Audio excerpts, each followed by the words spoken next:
I've been hunting white-tailed deer since I was 12 years old. 30 years in these woods. I know every trail, every creek, every tree stand on my property.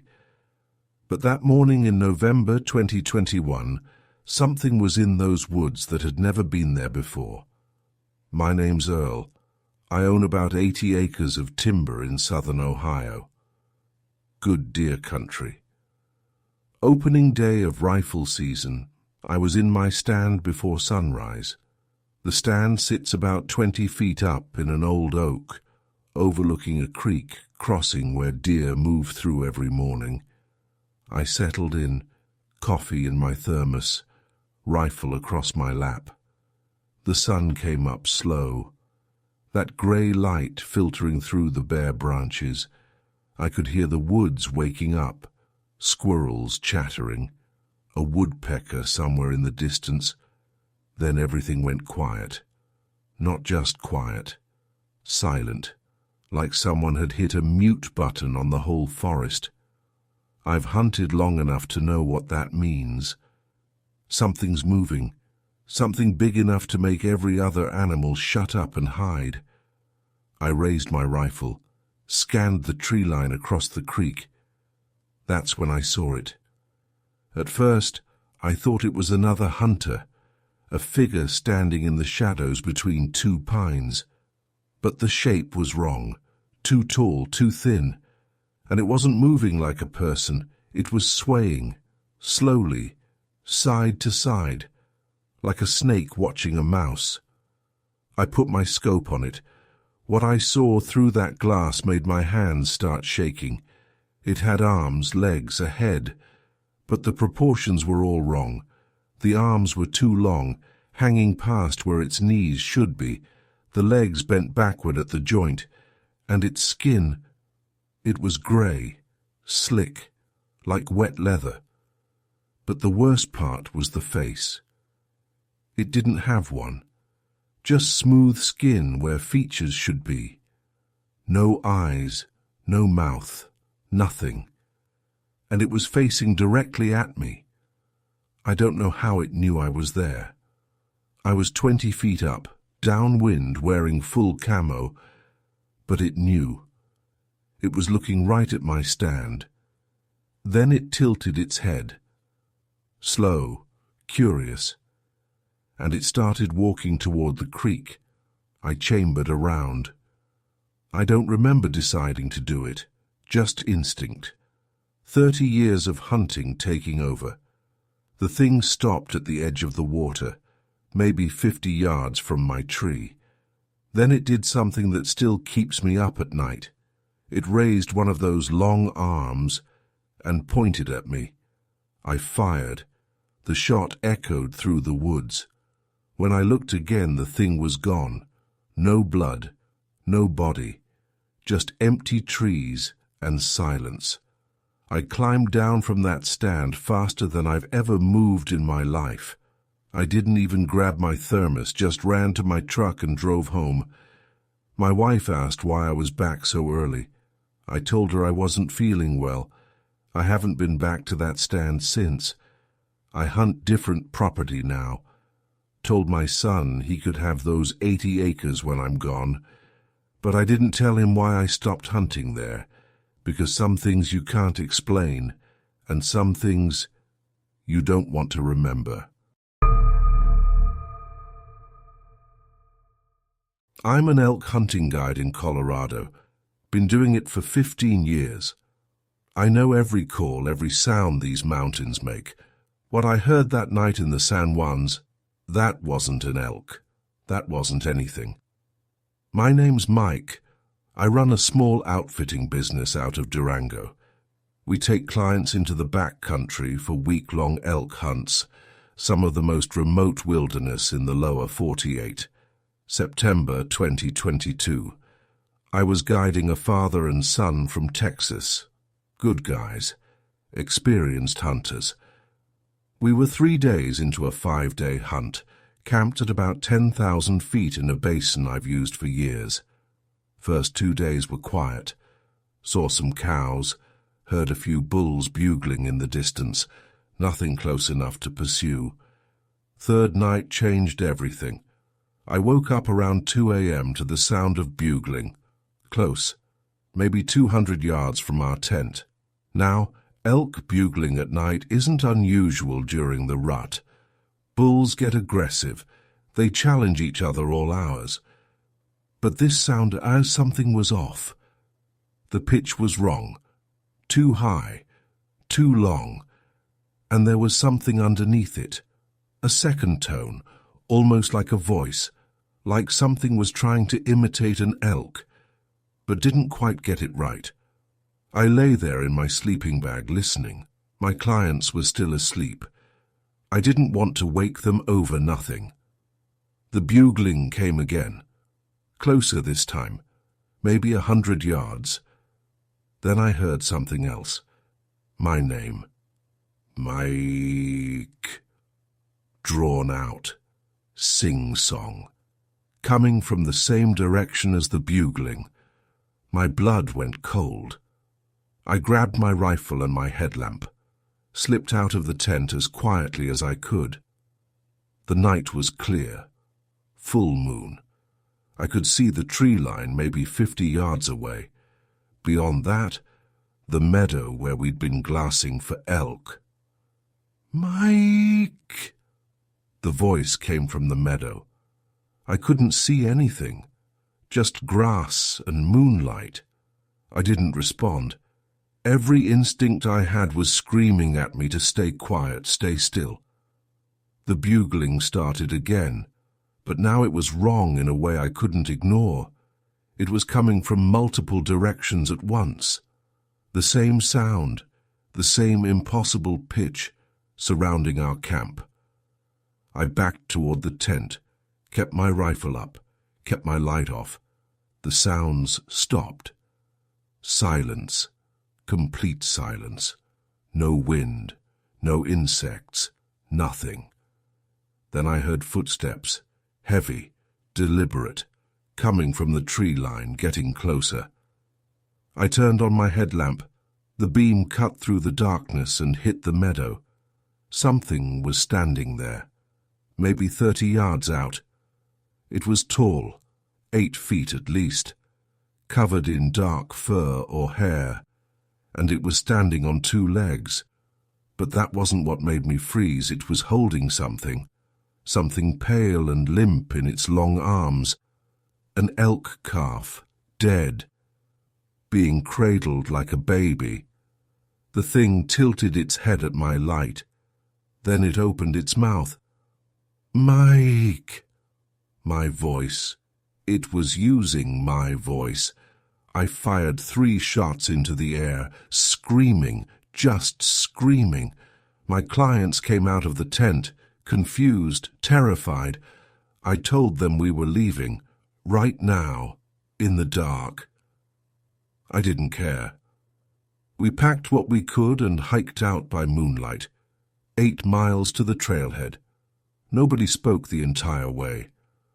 I've been back to those mountains since, but never to that basin. And when I'm out there at night and I hear an elk bugle, I don't answer anymore, because I'm never sure what's really calling. I almost died in those woods, not because of an animal, because of a man who shouldn't have been there. My name's Jessica. I'm one of the few female hunting guides in Montana. I've dealt with skepticism, with condescension, with clients who didn't think a woman could track elk. But I've never been as scared as I was that October in the Bob Marshall Wilderness. I was scouting alone, off-season, just me, my rifle, and 3 days of mapping new territory for next year's hunts. Day 2, I found boot prints, fresh ones, following the same game trail I was using. That's not unusual. Public land gets other hunters, but these prints were wrong. They were following mine, not just going the same direction. Following. Every turn I made, these boots had made the same turn. Every spot I'd stopped to glass, these boots had stopped too. I backtracked, tried to figure out where they'd started. They started at my camp. Someone had been at my tent while I was away, stood there, looked around, then followed me into the back country. My heart was pounding. I was miles from the trailhead. No cell service, no other people around. I decided to cut my trip short, pack up, and hike out before dark. I made it back to camp and started breaking down my tent. That's when I heard him. Nice day for it. I spun around.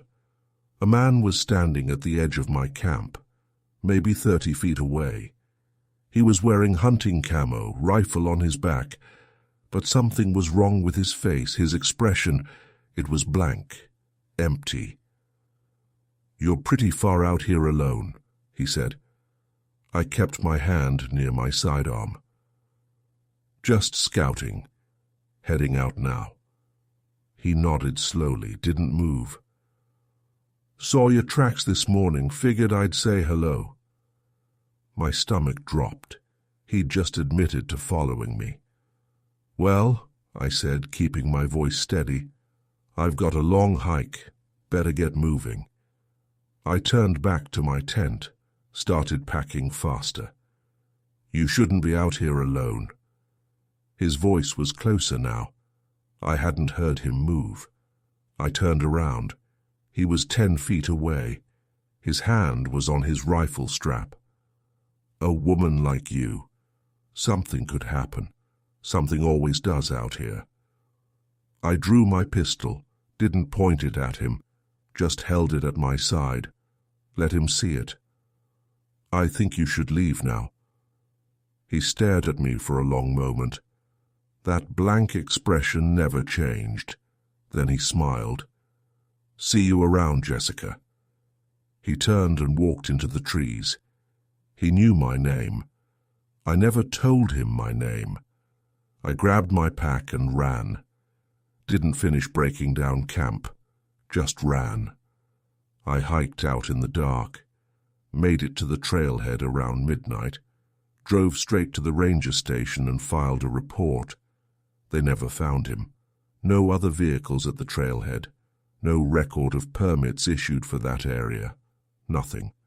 But when I got home and unpacked my gear, I found something in my tent bag that hadn't been there before.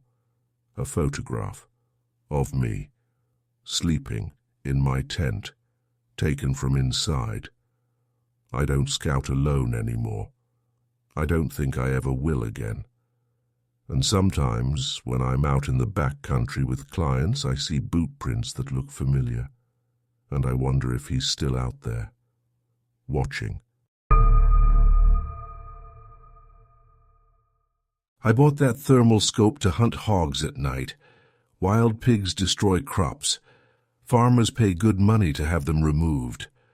What I saw through that scope on my last hunt, it wasn't a pig.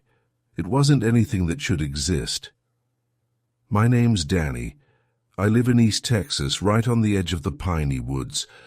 I've been doing hog removal for about 5 years, night hunts mostly. Thermal scope, suppressed rifle, couple thousand yards of farmland. February 2023. A farmer named Wilson called me about a sounder of pigs tearing up his soybean fields. Said he'd seen at least 20 of them. Big ones. I headed out around 10 p.m., set up on a ridge overlooking his back 40. Clear night, no moon, perfect conditions for thermal. I started scanning the field. The scope picks up heat signatures. Animals show up bright white against the cool ground. Makes them easy to spot even in complete darkness. For the first hour, nothing. Just empty fields and tree lines. Then I caught movement at the far end of the property, maybe 400 yards out. I zoomed in. There were the pigs, a whole group of them, maybe 15 or 20, moving along the edge of the woods. But something was wrong. They weren't rooting, they weren't feeding, they were running. Pigs don't run like that unless something's chasing them. I scanned behind the group, looking for whatever had spooked them. Coyote, maybe. Mountain lion, if I was lucky. What I found made me lower the scope and rub my eyes. I thought I was seeing things. I looked again. There was something following the pigs. Something big. On the thermal, it showed up strange. The body was warm, white-hot in places, but the shape was wrong. It was moving on 2 legs, long legs, taking strides that covered 10, 15 feet at a time. And it was fast. Faster than anything that size should be. But here's what I can't explain. Its arms were reaching forward while it ran, like it was herding the pigs, guiding them somewhere. I watched it chase that sounder across the entire field in maybe 30 seconds. Then they disappeared into the woods on the far side. I sat there for a long time trying to process what I'd seen. Then I heard the squealing. It came from the woods where they'd disappeared. Pigs screaming. That horrible sound they make when they're being killed. And underneath it, something else. A sound I can't describe. Low, rhythmic, almost like laughter. I packed up my gear and left. Told Wilson I didn't find anything. Never went back. I still have that thermal scope. Still use it for hog hunts. But I don't hunt Wilson's property anymore. And when I'm scanning tree lines at night, I'm not just looking for pigs, because I realized something that night. It wasn't hunting them. It was farming them. And I don't want to know what the harvest looks like. I've been tracking animals since I was a kid. My grandfather taught me. Read the ground like a book, he used to say. Every print tells a story. The tracks I found that winter told a story I wish I'd never read. My name's Nathan. I'm a hunting guide in northern Minnesota. 30 years in the boundary waters. I've tracked wolves, bears, moose. I know every print these woods can make. December 2020. I was running a deer hunt for a group of clients. Light snow had fallen overnight. Perfect tracking conditions. We were working a ridge about 6 miles from the nearest road when I found them. Prints. Big ones. Bigger than any wolf track I'd ever seen. But they weren't wolf prints. They were humanoid. 5 toes. A distinct heel. Like a barefoot person had walked through the snow. In December, in Minnesota, where the temperature was 15 below zero. The prints were fresh, maybe an hour old. They led down the ridge and into a ravine. I told my clients to wait, said I wanted to check something out. I don't know why I didn't tell them what I'd found. Maybe I didn't believe it myself. I followed the tracks. They led down into the ravine, across a frozen creek, and into a stand of old-growth pines. The kind of forest where the canopy is so thick that almost no light gets through. The tracks got stranger as I went. The stride length kept changing, sometimes 4 feet apart, sometimes 8. Like whatever made them was walking one moment and leaping the next. And the toe prints were getting deeper, longer, like the toes were growing as I followed. I should have turned back. I know that now. But I kept going. The tracks led to a clearing, a small opening in the pines where a dead tree had fallen, and they stopped. Right in the middle of the clearing, the tracks just ended, like whatever made them had vanished into thin air. I stood there looking at those final prints, trying to understand. That's when I noticed the silence. No birds, no wind, nothing. And then I felt it.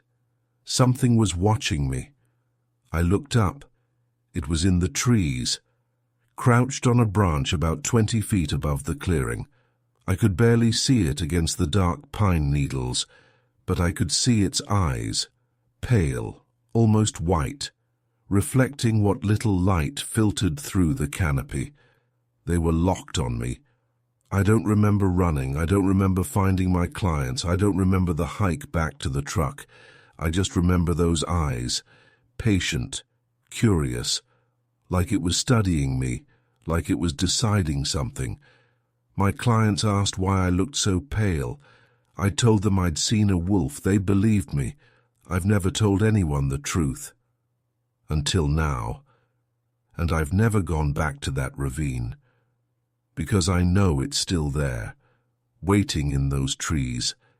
And I have a feeling that if I ever go back, it won't let me leave again.